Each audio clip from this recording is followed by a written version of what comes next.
Hello everyone, this is the Get Money Smart podcast.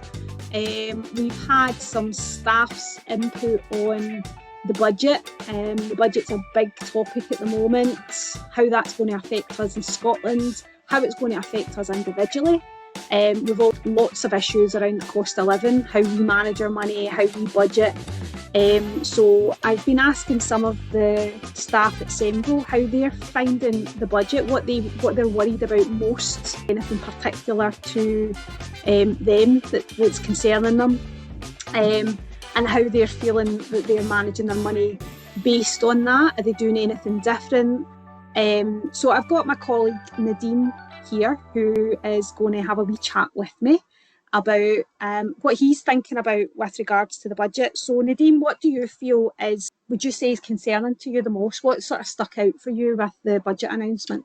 For me, I would be probably very adamant that money would not come out of workers' pockets, but it feels like this is a bit of an indirect way that potentially money will come out of workers' pockets. Yeah, that's something that Wayne had brought up in the previous conversation, was a concern for him about the NI, how that's going to impact on workers in the long run. Is that going to have an impact on people getting promoted? Is it going to have an impact on people getting wage rises?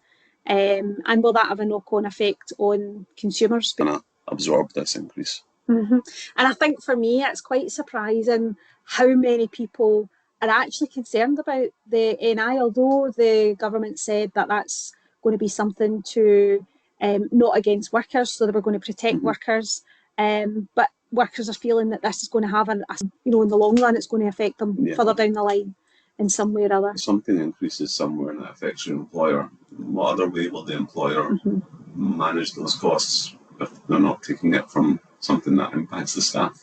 Yeah, because then employers are having to, they're going to be out of pocket more. It's going to cost them more to have more staff, so they're going to reduce the amount of staff. Are they going to pay people off? So those are absolute huge concerns that I don't think people really thought about before. So I know that some of those, some of the areas are not going to be affected in Scotland at the moment. That's not to say at all. So there were a few things that came up on the budget that we are just waiting to see what the Scottish Government announce in December. Is there anything else that you think that, that the budget announcement's going to affect you and your family? Personally. Different to the way you spend money? Yeah, I think in a positive way. Yeah. The fuel excise duty not going up is very beneficial.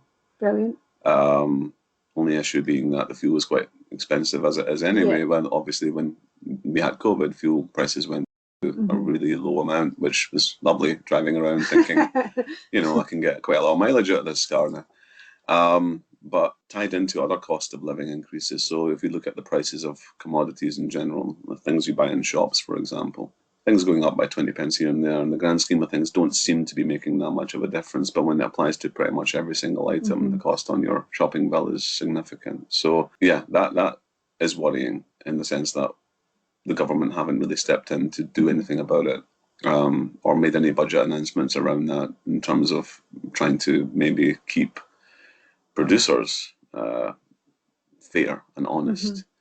Because I don't think we've really come out of the impact of COVID and the cost of living, because the increased inflation went through the roof. We noticed everything going up. I mean, we've had jokes in here talking about food and chocolate and all the rest of it that we're paying extra money for.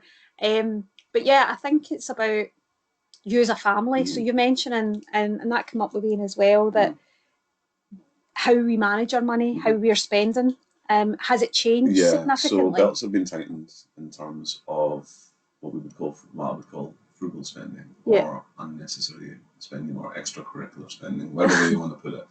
So things like snacks, chocolates, things like even toys or things like that for children. I mean, you are being impacted in your day-to-day shop. So there's less disposable income in your pocket to buy what you would consider luxuries, or what folk would consider luxuries.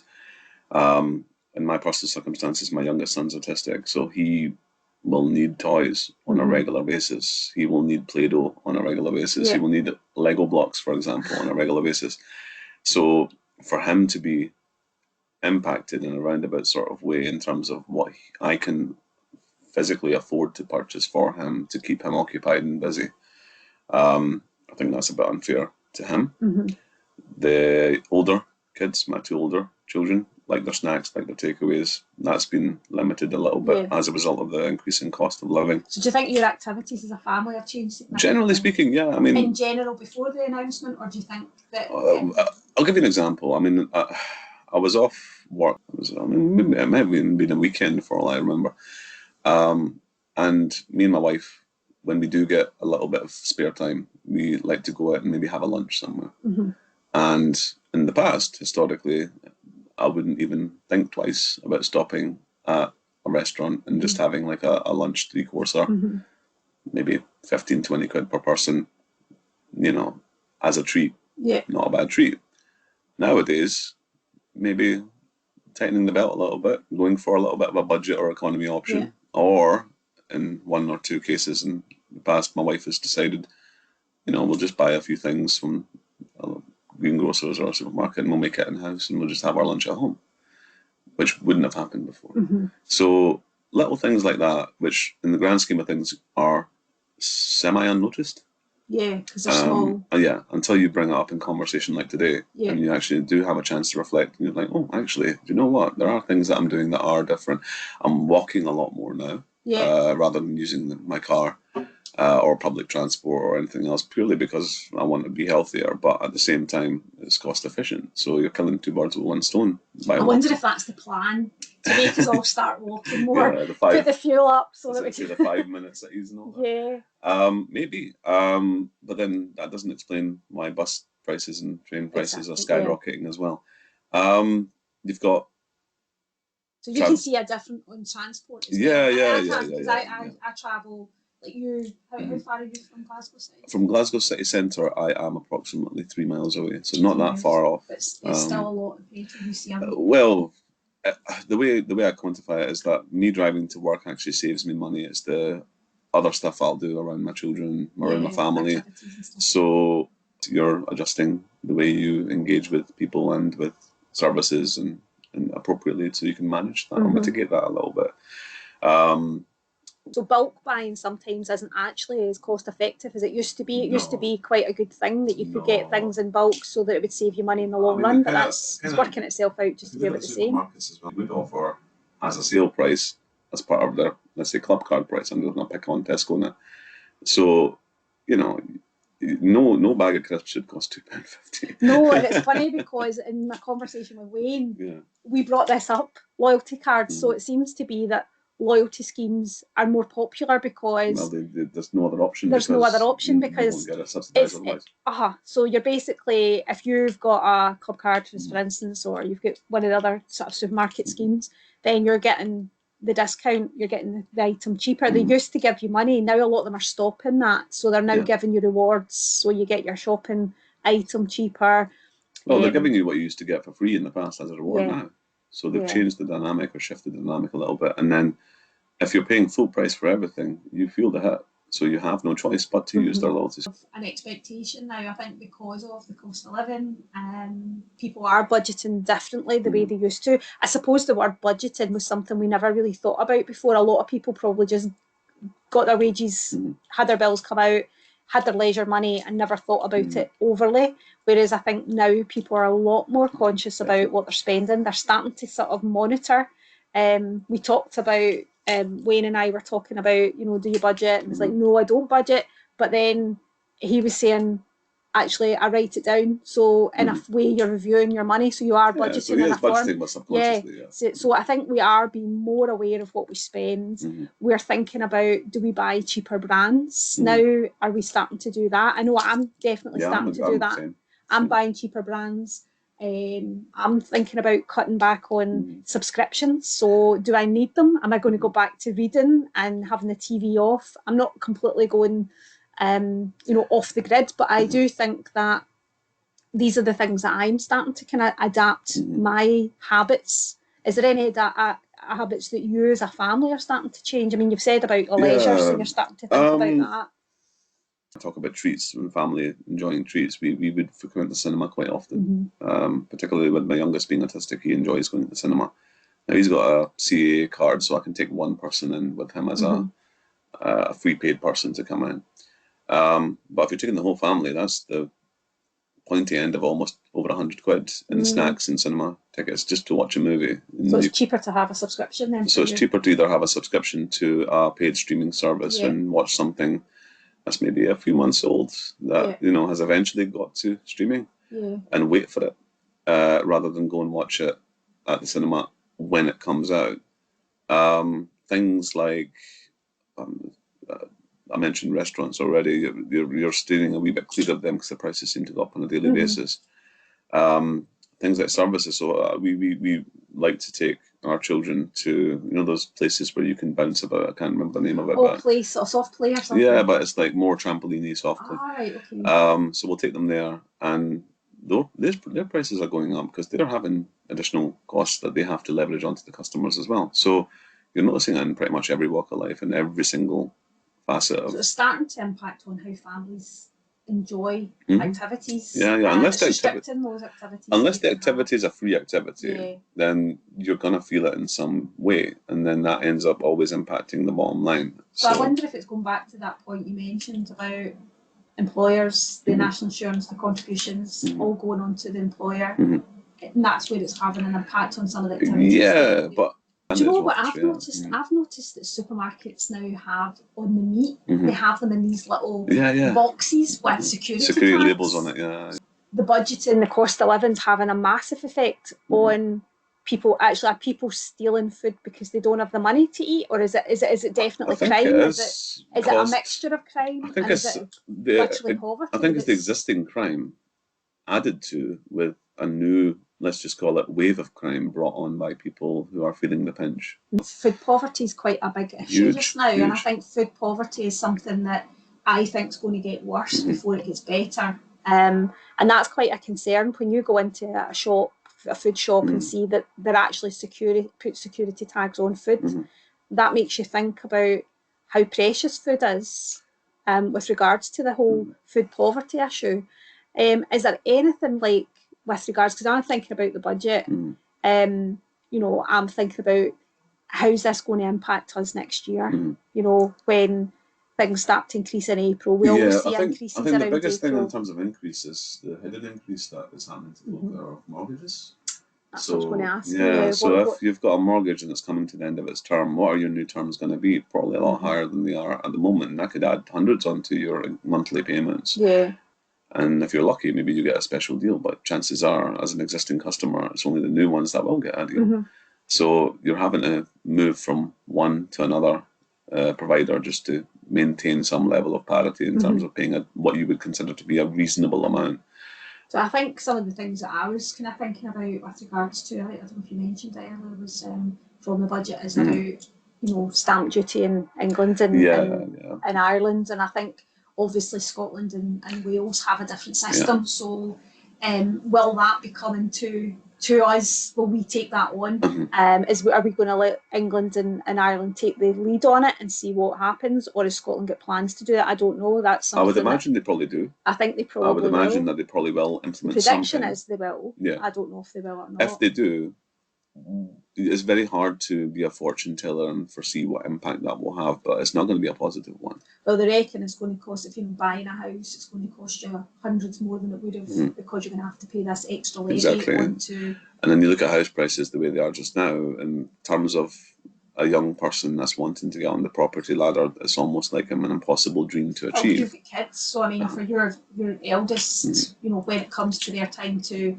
buy a house, it's going to be virtually impossible. You might have children living with you forever. Let's not go there. But it might be a case of relying on bank of mum and dad. But bank of mum and dad for everyone is limited. It's not like everyone has a millionaire as a parent. So there's only so much that parents can do to support their children to be successful in life and to have commodities like utilities, gas and electricity going up. I was lucky in the sense that I was just going to ask you about that. I just had an email actually. Yeah. My current gas bill monthly stands at £133.10 because I literally received an email yesterday explaining that they're reducing my direct debit payment from £133.10 to £104 a month. So they've been overcharging me significantly for a period of time. Well, that's good you got the money back, and it's good that they know. Oh no, I haven't got the money back. Oh, They you've just not. changed the monthly payment. So that's it's annoying because there's a whole thing about people saying that they're not getting their money back, and I've seen articles where people are really challenging them on this. The problem I have is, despite the fact that I'm educated, blah blah blah, I don't know the process. And this is the thing about utilities, they're very confusing. They don't make it clear. They don't make it clear. They're not great at explaining it. I think bills themselves can be very, very difficult to read. Yeah. And then the mere fact you've got people out there that, for a living, spend time demystifying what bills are supposed to mean to groups of people shows you that they're not doing things. And are you worried? I know I am. I'm thinking about my heating. It's now where we're starting to think about putting our heating on. I'm still because it's October, I'm still sort of very in that process of I'll put it on for a couple of hours just to heat the place up at night. But I'm sitting on a heated throw at the moment to try and. But it's harder for you with having a family, and also you've got your son who's autistic, and I think that's a challenge. I'd be lying if I said that I'm sitting in this office right now and haven't thought about my wife having the heating on full blast for the whole day. That's happening, or happens up to that point. And it's very difficult if you've got young children to put the temperature down too much because you don't want them getting unwell. And at the same time, you've got a situation where there might be people who have medical conditions that need to be plugged into an electronic product 24 hours a day, or maybe they need their heating on a lot warmer than people would necessarily put their heating on. Maybe they're just left hospital and they're used to that temperature in the hospital. Heating bills is a concern. It's a massive concern. And you look at houses, they're not designed to insulate. They're designed to radiate heat out into the atmosphere. So, we don't have the right setup in the country. And you can have as many little small schemes as you want funded by the government, but none of them seem to work. I mean, you've got the scheme around smart meters, which phase one was absolutely... Do you have a smart meter? I don't. But phase one was diabolical. And that's not consistent across the board.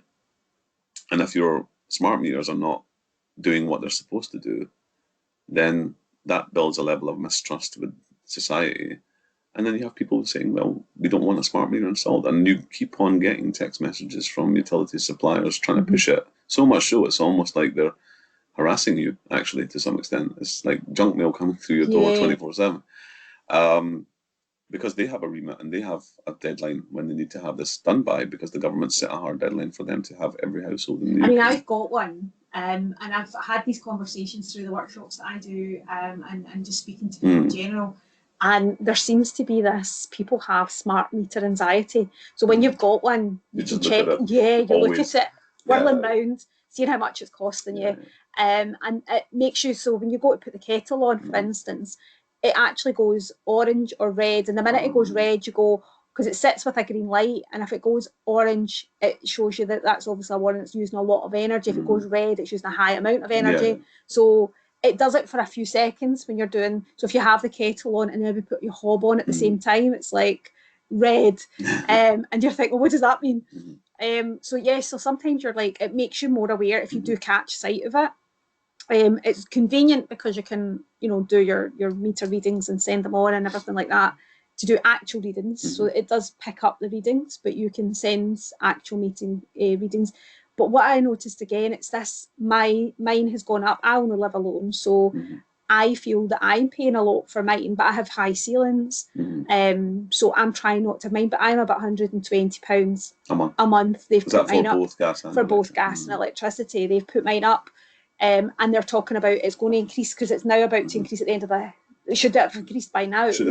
Yeah, so I'm not sure what my November is going to be like, so I'm very conscious of it when I've got my heating on, and that worries me, because if you get hit with a big bill, like you say, you get hit with this big bill, you can't predict what your bill's going to be. You don't know what it's going to be. But then, and I think the way they work out all these wattage, it can be quite one aspect, difficult. But something else just occurred to me as well in terms of standing charges. So the standing charges is the worst part of it. It's significant, and you could have an empty property. You've been away on holiday for a couple of weeks somewhere, come back home, and you've got money to pay. Absolutely. For literally not using anything. And the reasons given for that standing charge, I understand what the reasons are, but surely there must be some way of mitigating some of that cost that's passed on to customers. It's very difficult to manage heating costs, especially over winter, because you can't really budget. You're trying to budget for it, but you don't know what they're going to be. So you can budget for how much they're telling you it's going to be. Yeah. But then if you use more than you would normally, you have a cold snap, you're in trouble. And you're in trouble, as you say. You might need to have it on longer. And of course, you've got a family, so you'll have the cooker and things like that. So you'll never really have it off. Yeah. So it is a bit of a concern. And nothing's really come up too much about what support there's available for any families. I mean, that's all gone now. And I think that was a huge, because last time when they had that £66, that for me as a person unknown, that was a huge help to me. And for them taking that away, you know, that's had a huge impact on a lot of people. I mean, even if the support was means tested, even that's some step towards helping people. A blanket, £66 for everybody, I don't think will work. Yeah, I think there's certain people that could probably have afforded it. But I think there's people who are like on their own who don't have the money, or there's families where they've got, you know, kids where they're kind of a certain age, or they have certain conditions that they need to have that on. So that is something that I think people are worrying about. And I'm kind of interested to find out what's going to come up with Scotland, what Scotland are going to say about this budget. Not long to wait now, though. No, 4th of December, they're supposed to have a conversation about it, and I don't know when that's going to be released, that information. But I think it's definitely something I'm going to be keeping an eye on. So just before we finish, is there any tips that you would like to share with anyone about budgeting, about the cost of living, of anything that you've found quite useful for you, that somebody listening to this might find, I might try that? I've got a nice answer, I've got a comedy answer. Okay, you can have either or. A comedy answer is actually the truth. My wife does all the budgeting, I don't. I see. I passed that, and this is her texting me right now. You might have heard a noise going off in the background. She's in charge of all the money. I love that. and just because she's the best person to do it, and I fully acknowledge the fact that she is. She budgets for the entire year at the beginning, of the financial year. That's really good. She worked for a bank.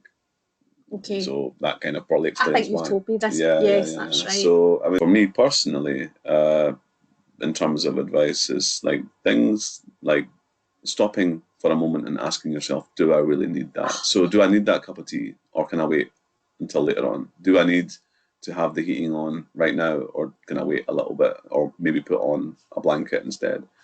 But then there's a little part of me that also says you shouldn't have to ask yourself these questions either, because we should be in a more equitable society and people should be able to afford these basic necessities. Unfortunately, we're not in a utopian society and we don't have that luxury. So sometimes, yes, if you have to stop and ask yourself, do I want that? Then do. And I love this, Nadeem, because this is actually a theme in one of my workshops. Oh, brilliant. There's a second point to it as well, though. So needs versus wants. I love it. There's a second point to it as well, though, in the sense that I am notoriously guilty of not making my own lunch. Notoriously guilty of not doing it. And lunches outside cost a significant portion of money. Make your own lunch at home, save yourself a ton, and then go and enjoy yourself with whatever money you've saved and do something nice for yourself. I think you need to come to one of my workshops, Nadeem, because these are things that I do in my workshops, how you can save money on these three things. And one is making lunch at home and not buying it, and save money on coffees. And no, I don't drink coffee and tea. You don't drink coffee, that's right. But you do have juices and things. Yes. So there's three things that we can all do. And when I did one on an example, the example's like, if you stop drinking coffee, for instance, 5 days a week, and a coffee's like £3 something, it was working out to something like £700 a year. Yeah. Meal deals.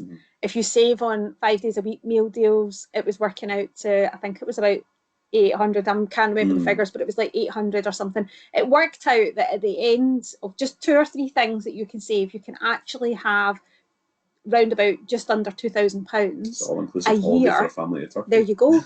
And that's just 3 things for 5 days a week that you say, I'm going to cut that out, and we're going to put that money into a savings account. Money's better off in your pocket than someone else's. So at the end of the day, yes, we're all responsible for our own actions, but sometimes people want to have nice things in their life, and that shouldn't be a crime. And that was something that Wayne had brought up. Wayne was saying about like he'll spend on certain things, but he's like, but I feel I need those Yeah, things. And you know, it's a necessity now. Like mobile phones, when we look at, we do need our mobile phones. Do we need to have the latest one? Apps update all the time, and you can't use them on old phones. And if you're using banking apps and you're using all these other sort of things to help you manage your money, then it gets more difficult. And it's the phones are getting more expensive as well. So I think it's, and you're probably having more phone costs because you've got a family and everybody needs a phone. Yeah. So I think that's the thing. It's about the budget, and you know, has the national budget having an effect on all these other things? And we're already been in a cost of living crisis. We still are kind of in that because we're still seeing people making that decision to either eat or heat. Yeah. We've got, no, and we've got food poverty issues that's still a huge problem, that shouldn't, again, in this day and age, be an issue. So is there anything you would have liked to have seen in the budget? What would I have liked to see in the budget? I would have liked to have seen some sort of support mechanism for vulnerable people. So, like what? Similar to the payments that are made for heating. Something for people who have long-term medical conditions and that sort of thing. So people who genuinely need the support and need the help, get that help and support, and not have to jump through hoops for it. And here's evidence of my disability. That's what you need to see. And they get some sort of support. I personally would have liked to have seen in the budget around fuel for them to have stricter rules on because they're all making profits. Oh yeah. So I don't understand why it's going up all the time. You know, so I would have liked to have seen something in there that's going to help us as the consumers. What did you think of the minimum wage? Did you think that was good? Do you think that should have been increasing? Because I mean, when you work out the minimum wage as an annual salary. When you look at the living wage compared to the minimum wage, there's a big difference between the two. Living wage, by its very definition, is the amount you need to get by on. So if you, I couldn't get by on it. I couldn't get by on it either. But then living wage is still better than minimum wage. Obviously, over the last 20 years, maybe longer, we've as a nation have been basically paid peanuts for growth elsewhere, and money in terms of wages and income have not really gone up an awful lot for quite a while now. So yeah, some sort of acknowledgement of that and some sort of mechanism to fix that would be great. Doing more for us?